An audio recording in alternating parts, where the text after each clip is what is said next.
we do know there are Labor and Greens women who are on our side as well, but they can't speak. They're stuck in this.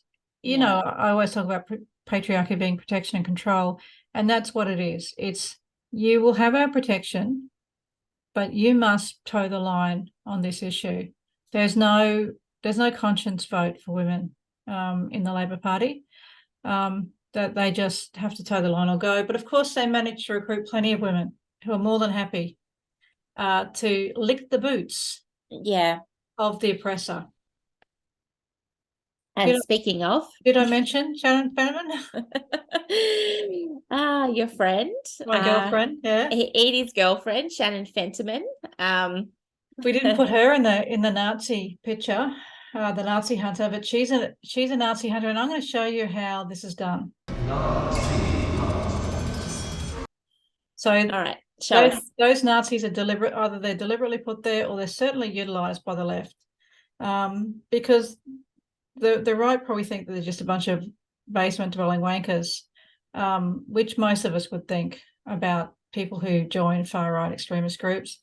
In Queensland, they certainly didn't turn up to our rally. I don't even know a Nazi. I've never met one. No. I've never even seen them demonstrate in the city.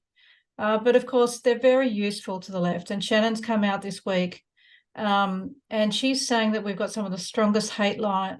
We've only got one house here too, right? So we don't have a Senate. And they've got a majority. They just put through whatever the fuck they want. So I've got to stop that swearing. Queensland will have some of the strongest hate crime laws in the country. New laws being introduced Parliament today will ban public display of hate symbols such as representations of Nazi ideology. That sounds lovely, doesn't it? Doesn't that sound nice? Second tweet.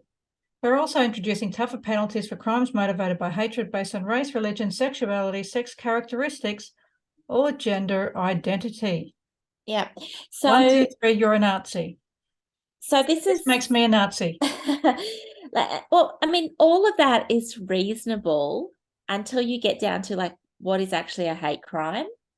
That's right. What is a sex characteristic? What is a sex characteristic, but what is a hate crime? So, like, is a hate crime mispronouncing someone?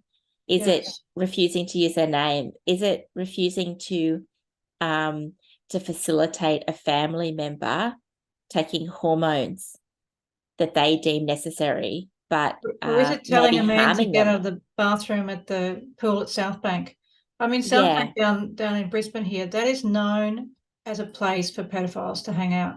Yeah. It's been a place of sex pests since it started, and the security guards will tell you they keep an eye on it. But now, Fentiman here, she's welcoming them all in. So if a man with all his bollocks out comes into the rooms at South Bank, to the change rooms, if you say, bloke, get the fuck out of here, that's a hate crime.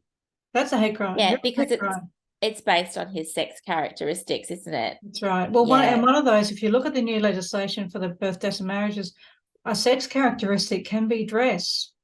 Yeah. Can be a dress. Yeah, that's right. Yeah. So a man in a frock is given exactly the same protection as a woman who has a female body, except he has, on top of that, he has this, which we don't have, because none of that sex is not protected. So he has his dress protected, while we have our boring old vagina not protected.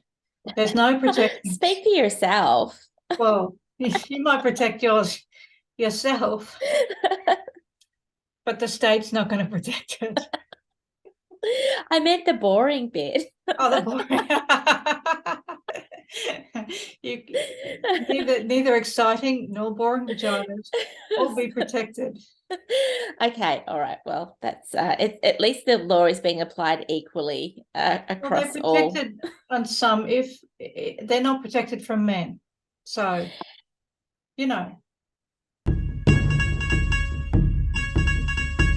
Live fast, die young, bad girls do it well.